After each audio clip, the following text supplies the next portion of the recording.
Hello student, welcome to my channel Shravan lecturer. आज का ये वीडियो बहुत ही ज्यादा इंपॉर्टेंट है। जितने भी स्टूडेंट 2023 बोर्ड एग्जाम में पेपर देने वाले हैं, आज के इस वीडियो को लास्ट तक जरूर देखना। 2023 बोर्ड एग्जाम में क्लास 10 विज्ञान का यानी कि साइंस का पेपर ऐसे ही आएगा जैसा आज के इस वीडियो में आपको दिखाने वाला हूं। ये आप लोगों का वायरल पेपर है। आज के इस वीडियो को लास्ट तक देखना, लाइक कर देना, शेयर कर देना, अगर चैनल पर नया तो सब्सक्राइब भी कर लेना, ठीक है। जैसा कि आपको बताया, आपका पूर्णांक रहेगा 70 नंबर का, ठीक है। 70 नंबर का पूर्णांक रहेगा और आपके पास समय रहेगा 3 घंटे 15 मिनट का, ठीक है। 3 घंटे आपको पेपर को सॉल्व करना है, 15 मिनट आपको प्रश्न पत्र को पढ़ना है। कुछ आपके निर्देश दिए हुए हैं। जैसे पहला निर्देश है कि प्रारंभ के 15 मिनट पर साथी को प्रश्न पत्र पढ़ने के लिए निर्धारित है, ठीक है। दूसरा है कि प्रश्न पत्र 2 खंड, खंड आ और खंड बा में विभाजित है, ठीक है। जो खंड आ रहेगा वो ऑब्जेक्टिव रहेगा, जिसका आंसर OMR सीट पर देना है। जैसा लिखा है, खंड आ और बा उपखंड का खा घा में विभाजित रहेगा उपखंड में, ठीक है। एंड प्रश्न पत्र के खंड आ जो है बहुविकल्पीय प्रश्न का उत्तर OMR सीट पर देना है। एंड आप लोगों का जो खंड बा रहेगा उसका आंसर आप लोगों को लिखकर वर्णनात्मक रहेगा। तो ये आप लोग सामान्य निर्देश थोड़ा सा पढ़ लेना, फिर हम लोग देखते हैं क्वेश्चंस को। देखो, खंड आ जो रहेगा वो बहुविकल्पीय प्रश्न रहेगा, ठीक है, जो कि आपका 20 मार्क्स का रहेगा, ठीक है। अब देखो, जैसा पहला प्रश्न, देखो जितने भी इसमें क्वेश्चंस हैं वो वेरी इंपॉर्टेंट है। आपके बोर्ड एग्जाम में यहां से बहुत सारे क्वेश्चंस आएंगे। जैसे पहला प्रश्न देखो, जब प्रकाश नेत्र में प्रवेश करता है तो अधिकांश अपवर्तन कहां होता है, मतलब अधिकांश अपवर्तन कहां होता है। ऑप्शन नंबर का है क्रिस्टलीय लेंस पर, खा है स्वच्छ मंडल कार्निया पर, गा है प्रतारिका पर, एंड घा है पुतली पर। तो एक बात याद रखना, जो अपवर्तन का प्रवेश होता है वो हमारा स्वच्छ मंडल कार्निया पर होता है, ठीक है। कहां होता है? स्वच्छ मंडल कार्निया पर होता है। आपका क्वेश्चन नंबर 2 है, निम्न में से कौन वोल्टता को निरूपित करता है। निम्न में से कौन वोल्टता को निरूपित करता है, ये 1 नंबर का क्वेश्चन है। देखो मैं आपको बता देता हूं, वोल्टता यानी कि V बराबर हमारा होता है W/Q, ठीक है। अब यहां से अगर मैं W बताऊं तो W जो हमारा W रहेगा, और Q बराबर आप लोगों ने पढ़ा होगा I × T। तो यहां आप लोग लिख दो Q के स्थान पर I × T। तो अब आप लोग बताओ, ये हमारा किया गया कार्य है, किया गया कार्य बटे में यानी कि प्रति विद्युत धारा इंटू समय, तो हमारा यही वाला सही हो जाएगा ना। बहुत आसान है, इस टाइप से आप इसको समझ सकते हो, ठीक है, बहुत ज्यादा आसान है। अगला देखो, क्वेश्चन नंबर 3 है, जब निम्नलिखित में से किस स्थिति में कोई अवतल दर्पण वस्तु से बड़ा तथा वास्तविक प्रतिबिंब बना सकता है। देखो, जब वस्तु बिंब दर्पण की वक्रता केंद्र पर हो तो आपका समान साइज का प्रतिबिंब बनेगा, ठीक है, और आपका वास्तविक रहेगा। तो ये तो है नहीं, बड़ा बनाना है तो वस्तु दर्पण के ध्रुव और फोकस दूरी के बीच में ये भी नहीं होगा। जब वस्तु दर्पण के फोकस दूरी और वक्रता केंद्र के बीच में हो, ये होगा, थोड़ा सा बड़ा बनेगा और वास्तविक रहेगा, ठीक है। अगला देखो, क्वेश्चन नंबर 4 कि कक्षा में सबसे पीछे बेंच पर बैठा कोई विद्यार्थी सैमपट पर लिखे अक्षरों को पढ़ सकता है। मतलब कक्षा में पीछे बैठा हुआ और सैमपट यानी कि काफी दूर लगा हुआ है, ठीक है, परंतु पाठ्य पुस्तक में लिखे अक्षरों को नहीं पढ़ सकता। लेकिन ये पास में पाठ्य पुस्तक रखा है, इसमें अक्षरों को नहीं पढ़ सकता। निम्नलिखित में से कौन सा कथन सही है? देखो, ये वाला कथन हो सकता है। देखो, विद्यार्थी के नेत्र का निकट बिंदु दूर हो गया है। मान लो ये निकट बिंदु वाला वस्तु दिखाई दे रहा था, अब यही निकट बिंदु हमारा दूर हो गया, मतलब दूर वाला दिखाई रहा है, निकट वाला नहीं दिखाई दे रहा है, तो ये हमारा सही है, ठीक है। अगला क्वेश्चन देखो, क्वेश्चन नंबर 5 है, 5 प्रतिरोधकों में जिसमें का आपको प्रतिरोध 1/5 ओम है का निम्नतम प्रतिरोध प्राप्त करना है। बच्चों, निम्नतम प्रतिरोध प्राप्त करने के लिए अगर आपको उच्चतम प्रतिरोध प्राप्त करना है ना, उच्चतम, तो आपको समांतर श्रेणी क्रम जोड़ना होगा, श्रेणी क्रम, ठीक है, ध्यान रखना ये बात हमेशा। और अगर आपको निम्नतम प्रतिरोध प्राप्त करना है, निम्नतम, तो आपको समांतर क्रम जोड़ना है। किस क्रम में? समांतर क्रम में। मान लो आपका 5 प्रतिरोध है, तो 5 प्रतिरोध को आप 1/5 करोगे, ऐसे आपको 1/5 करोगे, ऐसे आपको 5 बार ले चलना है, 1/5, ठीक है, 1/1/5 एंड 1/1/5, ठीक है। ये बराबर हमारा रहेगा 1/r के, ठीक है, प्रतिरोध। तो ये हमारा 1/r जो मिलेगा वो आपका मिलेगा कितना? मान लो ये हमारा ऊपर चला जाएगा सारा, तो ये हमारा 25 के बराबर हो जाएगा। और अगर r केवल देखा जाए तो ये हमारा 1/25 हो जाएगा, 1/25 ओम, ठीक है, हमारा निम्नतम प्रतिरोध होगा। तो 1/25 देखते हैं ऑप्शन अगला। तो ये वाला ऑप्शन जो है ना 1/25 ओम वाला हमारा सही हो जाएगा, ठीक है, ऑप्शन नंबर खा। प्रश्न नंबर 6 है, दिए गए चित्र के अनुसार कागज के तल पर स्थित किसी क्षैतिज तार में पूर्व से पश्चिम की ओर नियत धारा प्रवाहित हो रही है, तो चुंबकीय क्षेत्र की दिशा उत्तर से दक्षिण की ओर बिंदु पर होगी।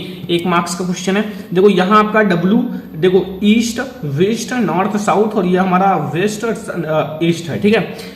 तार के ठीक ऊपर होगा, तार के ठीक, तो वो तार है ना इसके ठीक नीचे है, तो ये नीचे वाला लगा देना, ठीक है। ट्रिक है छोटा सा, याद रखना, छोटी छोटी चीजें मैं आपको बताता रहता हूँ कि याद रखो।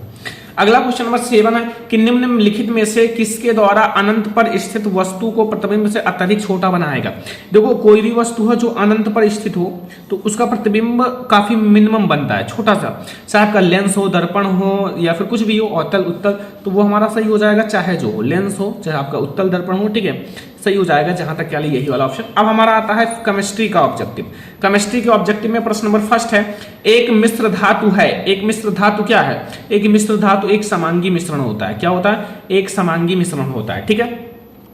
निम्नलिखित में से असंतृप्त हाइड्रोकार्बन चुनिए। 1 नंबर का है, असंतृप्त हाइड्रोकार्बन चुनने का ट्रिक ध्यान रखना, कहीं भी डबल बॉन्ड लगा हो वो हमारा असंतृप्त है, कहीं भी ट्रिपल बॉन्ड लगा हो तो वो हमारा असंतृप्त है, लेकिन अगर सिंगल बॉन्ड हो मतलब एकल बंध तो वो हमारा संतृप्त हो जाता है, ठीक है। तो ये दोनों कहीं भी लगे हों उसको आप असंतृप्त कह सकते हो। चलो देखते हैं ऑप्शंस को। तो देखो हमारा इसमें डबल बॉन्ड V में भी लगा हुआ है एंड D में भी लगा हुआ है, तो V और D दोनों, यानी कि खा वाला ऑप्शन हमारा बिल्कुल सही है, ठीक है। अगला देखो लिखा हुआ है, ठोस कैल्शियम ऑक्साइड जल के साथ तीव्रता से अभिक्रिया कर कैल्शियम हाइड्रोक्साइड तथा ऊष्मा मुक्त करती है, ऊष्मा उत्पन्न होती है। इस प्रक्रिया को चूने का बुझाना कहते हैं, ठीक है। एंड कैल्शियम हाइड्रोक्साइड जल में घुलकर इसका विलयन बनाता है जिससे चूने का पानी कहते हैं। एंड निम्नलिखित में से कौन सा कथन चूने के बुझाने तथा इसके विलयन बनने की सत्य है, ठीक है। ये हमारा है क्वेश्चन नंबर 10। और यहाँ ऑप्शन हमारा ए है, एक ऊष्मा शोषी अभिक्रिया है, तो ये हमारा, और ऊष्मा छेपी, देखो ऊष्मा बाहर निकल रहा है तो ऊष्मा छेपी ही होगा। एंड परिणामी विलयन का पीएच मान 7 से अधिक होगी। और एंड डी है, परिणामी विलयन का पीएच मान 7 से कम होगा, ठीक है। तो मैं आपको बता दूं, एक तो हमारा ऊष्मा छेपी होगा, ठीक है, और वो हमारा जो है ना मतलब बी वाला ऑप्शन, और इसका अधिक होगा, मतलब अधिक होगा क्योंकि ये हमारा क्षारीय है, तो वी और सी दोनों हो जाएगा, ठीक है। यही तो हमें बताना था। अगला, एक परमाणु की परमाणविक त्रिज्या का निम्नलिखित में से कौन सा सही प्रदर्शन है। परमाणविक त्रिज्या जो अंदर से जुड़ा रहेगा, अभी मैं ऑप्शंस देखता हूं। देखो यहाँ हमारे 4 फिगर बने हुए हैं। एक तो हमारा जैसे त्रिज्या से यहां तक है, ठीक है, एक त्रिज्या से यहां तक है, एक यहाँ हमारा यहाँ से यहाँ तक है, ठीक है, और ये हमारा बाहर है, ठीक है। तो इसकी जो है ना मतलब ये बाहर से अंदर तक जुड़ा हुआ है, ये भी बाहर से मतलब त्रिज्या तक जुड़ा हुआ है। ये अंदर ही समाप्त हो गया है, बाहर ही समाप्त हो गया, तो ये दोनों तो गलत है। ये हमारा त्रिज्या से जुड़ा हुआ है, तो दूसरा और तीसरा हमारा सही हो जाएगा, ठीक है। अगला देखो स्टूडेंट, अगला जो हमारा क्वेश्चन है वो देखो इसमें क्या कह रहा है, ठीक है। अगले क्वेश्चन में हमारा जो कह रहा है वो कह रहा है कि कॉलम ए में दिए गए रासायनिक पदार्थों का सुमेलखन कॉलम बी से अनुप्रयोग से कीजिए, मतलब मिलाना है। तो कॉलम ए हमारा है और कॉलम बी है। कॉलम ए में हमारा ब्लीचिंग पाउडर है, बेकिंग सोडा, धामन soda, sodium chloride. And B में जो हमारा है वो कौन सा है, वो हमारा कांच का वृषण है, H2 तथा Cl2 का उत्पादन है, व्यंजन है एंड प्रति अम्ल है, ठीक है। तो चलो देखते हैं। जैसे हमारा ब्लीचिंग पाउडर जो है ना वो व्यंजक चूर्ण है, व्यंजन है, ठीक है। ब्लीचिंग पाउडर क्या है, व्यंजन है। और हमारा जो बेकिंग सोडा है ना, बेकिंग सोडा वो हमारा प्रति अम्ल है, क्या है, प्रति अम्ल है, ठीक है, प्रति अम्ल है, याद रखना ये हमारा क्या है, प्रति अम्ल है, ठीक है। एंड हमारा जो धामन सोडा है, धामन सोडा उसमें क्या होता है, धामन सोडा में हमारा जैसे धामन सोडा तो कांच का विदिचन है, कांच का विदिचन होता है। एंड हमारा जो लास्ट वाला है ना, लास्ट वाला जो हमारा मतलब सोडियम क्लोराइड है, तो सोडियम क्लोराइड में हमारा H2 तथा Cl2 का निर्माण होता है। क्या होता है, H2 तथा Cl2 का निर्माण। तो अब इसमें आप देख लो हमारा कौन सा ऑप्शन सही है। देखो हमारा ए वाला किससे मिला है, बी सी से, तो ये तो डायरेक्ट हटाओ, इसको भी ए वाला सी से मिला है, ये भी ए वाला सी से मिला है। वी वाला हमारा किससे मिला है, डी से, तो वी वाला हमारा डी से, ये सही है। एन सी वाला हमारा किससे मिला है, ए से, तो सी वाला ए से, डी वाला किससे, बी से, डी वाला बी से, सही है। ये हमारा ऑप्शन नंबर का सही है। अब चलो अगला क्वेश्चन देखते हैं, ठीक है। अगला क्वेश्चन हमारा है कि यहाँ डॉट डॉट डॉट डॉट नीले लिटमस पत्र को लाल करता है। नीले लिटमस पेपर को जो देखो ला लास्ट में है ना, तो मतलब लाल, तो जो नीले को ला कर दे, लाल कर दे, वो हमारा अम्ल होता है, ठीक है। ये हमारा क्वेश्चन नंबर 13 है। क्वेश्चन नंबर 14 देखो, चूने के पानी से भरी परख नली में मुंह द्वारा फूका जाता है तब चूने का मतलब किसकी मौजूदगी से कारण दुधिया हो जाता है। 1 नंबर का। देखो जब आप फूकोगे ना तो ऑक्सीजन को अंदर ही रहता है, लेकिन जब फूकोगे तो फिर कार्बन डाइऑक्साइड बाहर निकलेगा, CO2 कार्बन डाइऑक्साइड, ठीक है, सही हो जाएगा। 15 नंबर, कुछ डायनासोरों में एक पर मतलब पिच्छ मौजूद थे किंतु उड़ नहीं सकते थे, लेकिन पक्षियों में पर हैं जो उन्हें उड़ने में मदद करती हैं। विकास के संदर्भ में इसका क्या अर्थ है? तो देखो बच्चों, अगर आप थोड़ा विकास के बारे में पढ़ोगे ना चैप्टर में, आनुवांशिकता में जो विकास में, तो पता चलेगा कि पक्षियों को उत्पत्ति सरीसृपों से हुई है, ठीक है। अगला क्वेश्चन 16, यदि किसी जीव का जीवाश्म पृथ्वी की अपेक्षा गहरी परतों से प्राप्त हुआ है तब हम भविष्यवाणी कर सकते हैं। अगर देखो जब मतलब उस गहरी है ना, तो गहरी है तो मतलब काफी दिन से वो अंदर है, तो मतलब जीव का जो विलय है ना हजारों वर्षों के पूर्व हुआ, मतलब काफी दिन से। देखो सारा देख लेना, बहुत सारे इंपॉर्टेंट क्वेश्चन है इसमें, इसलिए मैं आप लोगों को समझा रहा हूँ। चित्र में भाग A-V-C किस क्रम में है? भाग A-V-C। देखो ए जो हमारा है ये क्या है, वी जो है वो क्या है, सी क्या है। देखो ए जो है प्रांकुर है, ठीक है, और वी ये वाला जो है ना ये हमारा बीज पत्र है, मतलब बीज का पत्र जैसे, और ये सी वाला जो है वो हमारा मूलांकुर है, मूलांकुर नीचे होता है, ठीक है।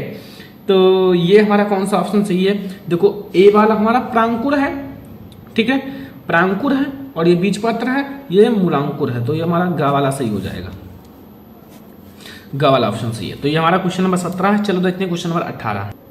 क्वेश्चन नंबर 18, अमृता देवा विश्नोई राष्ट्रीय पुरस्कार भारत द्वारा किस क्षेत्र में प्रदान किया जाता है? ठीक है, तो वो हमारा है जीव संरक्षण हेतु। किसके? जीव संरक्षण हेतु। 19 नंबर, यदि मटर के एक गोल तथा हरे पौधे के बीज कैपिटल आर और कैपिटल वाई झुर्रीदार, सॉरी स्मॉल वाई, ठीक है, झुर्रीदार तथा पीले, ये कैपिटल है ना, अब इसको हमें झुर्रीदार तथा पीले के बीज के साथ संकरण ये आपका कराना है। तो संकरण में F1 पीढ़ी में गोल तथा क्या प्राप्त होगा? याद है कुछ? गोल और पीले प्राप्त होंगे। ये देखो बहुत ज्यादा आसान सा क्वेश्चन है। निम्नलिखित चित्र में ए जो है ना, मतलब अंकित ए जो है मादा का कौन सा भाग है? ये जो अंकित ए है ये कौन सा भाग है? तो ये हमारा है, मतलब मादा में जो होता है ना वो अंडाशय होता है, एक जोड़ी होता है, एक ये हो गया, एक ये, दोनों अंडाशय हैं, ठीक है। तो इतना आपको ये 20 ऑब्जेक्टिव हैं जो बिल्कुल तैयार कर लो बोर्ड एग्जाम के लिए, बिल्कुल सतर्क रहो, ठीक है। ये मैं आप लोगों को बता दिया। अब ये ऑब्जेक्टिव है। अब चलो हम लोग देखते हैं और भी क्वेश्चंस। अब हमारा फिजिक्स स्टार्ट होता है, वर्णनात्मक प्रश्न। ऑब्जेक्टिव तो हो गया, खंड का 4 नंबर का, ठीक है। लिखा गोलीय दर्पण द्वारा परावर्तन के लिए चिन्ह प्रपाटी, 4 नंबर का। अति लघु उत्तरीय नहीं आएगा, तो इसको आप देख लेना बुक में। वायुमंडल में अपवर्तन किस प्रकार होता है? तारे क्यों टिमटिमाते हैं जब गरे नहीं टिमटिमाते? तारे क्यों टिमटिमाते हैं, गरा क्यों नहीं टिमटिमाता? ये एक दो नंबर का है, तो आसान सा है, थोड़ा सा मेहनत करना है बस। देखो 2 ओम, 3 ओम, 4 ओम, 3 प्रतिरोध को इस प्रकार संयोजित किया जाए कि कुल प्रतिरोध 4 ओम तथा 1 ओम हो। तो बच्चों 4 ओम और देखो लिखा हुआ 2 ओम, 3 ओम, 6 ओम के तीनों प्रतिरोधों को किस प्रकार संयोजित करेंगे कि संयोजन का कुल प्रतिरोध जो हो ना वो 4 ओम और 1 ओम हो। ये 4 नंबर का क्वेश्चन है, ठीक है। क्वेश्चन नंबर 4 है, दक्षिण हस्त अंगुष्ठ नियम में अंगूठे की दिशा क्या निर्दिष्ट करती है? यह नियम किस प्रकार फ्लेमिंग के वाम हस्त नियम से भिन्न है और किसी क्षैतिज शक्ति संचरण लाइन में पूर्व से पश्चिम दिशा की ओर विद्युत धारा प्रवाहित हो रही है, इसके ठीक नीचे की किसी बिंदु पर तथा इसके ठीक ऊपर के किसी बिंदु पर चुंबकीय क्षेत्र की दिशा। देखो इन सबको मैं लगवाऊंगा, ये 6 नंबर का क्वेश्चन है। इसको नहीं आता तो ये तो हर साल आएगा। विद्युत मोटर का सिद्धांत क्रिया विधि स्पष्ट कीजिए। विद्युत मोटर विभक्त वाले का क्या महत्व है? 6 नंबर का। तो ये आप कर लेना, 6 नंबर यहाँ से क्लियर हो जाएगा। 4 नंबर का क्वेश्चन सॉल्व करते रहो, फिर भी मैं आपको पढ़ाऊंगा अभी बहुत सारी चीजें। और वखंड खा देखो 4 नंबर का है। देखो निम्नलिखित यौगिकों की संरचना, chloropropane N2 methyl propanal N2,2 फिर हाइफन डाई मेथिल ब्यूटेनॉल पेंटोनोइक अम्ल। तो ये सब भाई संरचना बनाना सीख लो, ठीक है, ध्यान रखना। कुछ तत्वों के परमाणु क्रमांक नीचे दिए गए हैं, ये ठीक है, 10, 20, 7, 14, 4 नंबर का। तत्वों का पहचान कीजिए, तत्वों का नाम लिखना है। एंड आवर्त सारणी में इन समूहों की क्या आवर्त है इसको बताना है। 4 नंबर तुरंत मिल जाएगा, बहुत आसान क्वेश्चन है। निम्नलिखित अभिक्रियाओं में प्रत्येक को संतुलित कीजिए, ठीक है, संतुलित रासायनिक समीकरण लिखिए। 6 नंबर का है, 6 क्वेश्चन हैं और भी इसका अथवा भी लगा हुआ, ये नहीं आता तो अगला करना, ठीक है। चलो देखते हैं। देखो लिखा हुआ है कैल्शियम हाइड्रोक्साइड। अब यहां हम क्या मिलाएं कि कैल्शियम कार्बोनेट बाहर निकल जाए तथा जल, तो कैल्शियम हाइड्रोक्साइड में ऐसे आपके 1 2 3 4 5 6 क्वेश्चन दिए हुए हैं, ठीक है। जैसे देखो यहाँ क्लोरीन है और यहाँ हाइड्रोजन क्लोराइड बन गया, तो यहाँ हाइड्रोजन और क्लोराइड, जैसे यहाँ क्लोरीन है तो हाइड्रोजन मिलाओगे तो हाइड्रोजन और क्लोरीन मिलकर हाइड्रोजन क्लोराइड बन जाएगा। तो ऐसे भाई करना है। अगर ये नहीं आता, चलो नहीं आता मान लो, तो ये करो, बहुत आसान है। संयोजन अभिक्रिया, दो चीजें मिलकर एक का बनाए, मतलब अभिकारक, संचरण एंड वर्जन, 6 नंबर यहाँ से ले लो। मतलब आसान है, पेपर आसान है ये कहो हमसे, क्योंकि मैं आप लोगों को 100% पढ़ा चुका हूं और अभी भी मैं कोशिश कर रहा हूं 110% पढ़ाऊं, मतलब सब कुछ पढ़ा दूं, कुछ भी ना छूटे। छूटा तो नहीं है लेकिन फिर भी मैं और एडवांस पढ़ा दूंगा, ठीक है। खंड गा देखो, निम्नलिखित संकरणों में संतति की विशेषता होगी, 4 नंबर का। ऐसा क्वेश्चन कभी नहीं आता बोर्ड एग्जाम में, लेकिन मॉडल पेपर में है। लेकिन ये वाला जो मैं बता रहा हूं ये वाला नहीं आता, ठीक है, इन सब टाइप का। तो ये हल कर लेना, वैसे कोई जरूरी नहीं है, ठीक है। आएगा तो दूसरे टाइप से, तो आर आर वाई वाई ये संकरण कराना इनका इनसे, ठीक है। ये सब इंपॉर्टेंट है। और जो क्वेश्चन है बहुत ज्यादा इंपॉर्टेंट, 9 है रंध्रों के खुलने तथा बंद होने की प्रक्रिया, बहुत ज्यादा इंपॉर्टेंट है। वातावरण में कार्बन डाइऑक्साइड स्तर नियंत्रण करने की कुछ उपाय बताइए। एंड यहाँ वृक मूत्र निर्माण की प्रक्रिया या फिर नर मादा तैयार कर लेना, जनन 6 नंबर में आता है, देख सकते हो, अथवा 6 नंबर का।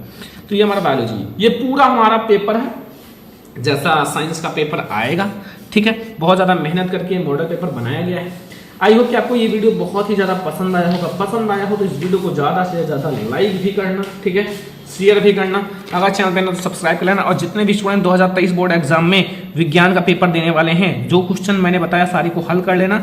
और मैं बहुत सारे क्वेश्चन हल भी करा दिया हूँ, ठीक है। मान लो विद्युत मोटर पढ़ना है तो विद्युत motor by Sharman lecturer search कर लेना, आपको हमारा वीडियो मिल जाएगा, पढ़ लेना अच्छे से, ठीक है। तो इस वीडियो को ज़्यादा से ज़्यादा लाइक कर दो, शेयर कर दो, अगर चैनल पर ना तो सब्सक्राइब कर लेना। चलो फिर मिलते हैं नेक्स्ट इंपॉर्टेंट वीडियो में, तब तक के लिए धन्यवाद।